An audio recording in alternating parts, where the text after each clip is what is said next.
Everyone, তোমরা সবাই কেমন আছো? আশা করি ভালো আছো। আমি আল্লাহর রহমতে তোমাদের দয়া ভালো আছি। তো দেখতে পেয়েছো আমি কতগুলো টমেটো নিয়েছি। এই টমেটোটা দিয়ে ভর্তা তৈরি করব। আমি কড়াইতে দিয়ে দিয়েছি টমেটো এবং দিয়ে দিয়েছি হলুদ গুঁড়ো দিয়েছি, লবণ দিয়েছি। তো ভালো করে নাড়তে হবে, না হয় নিচে তো লেগে যেতে পারে। টমেটোর ভর্তা আসলে গরম ভাতের সাথে খেতে যে কি ভালো লাগে।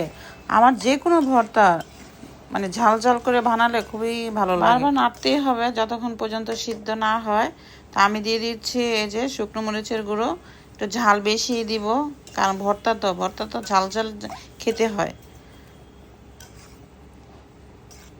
বারবার নাড়তে হবে যতক্ষণ পর্যন্ত পানিটা শুকিয়ে না যায়, ততক্ষণ পর্যন্ত নাড়তেই থাকতে হবে। এই দেখো কতটা সিদ্ধ হয়ে গিয়েছে, একদম নরম হয়ে গিয়েছে।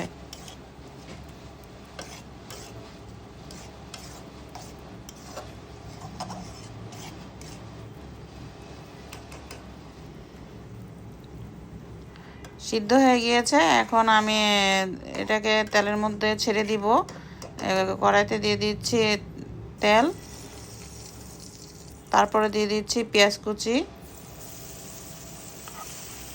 পেঁয়াজটাকে একটু ভেজে নিতে হবে।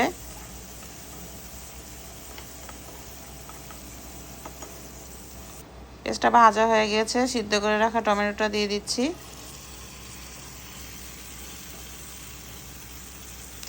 একদম পানিটা শুকিয়ে নিতে হবে, না হয়তো ভর্তাটা ভালো লাগবে না।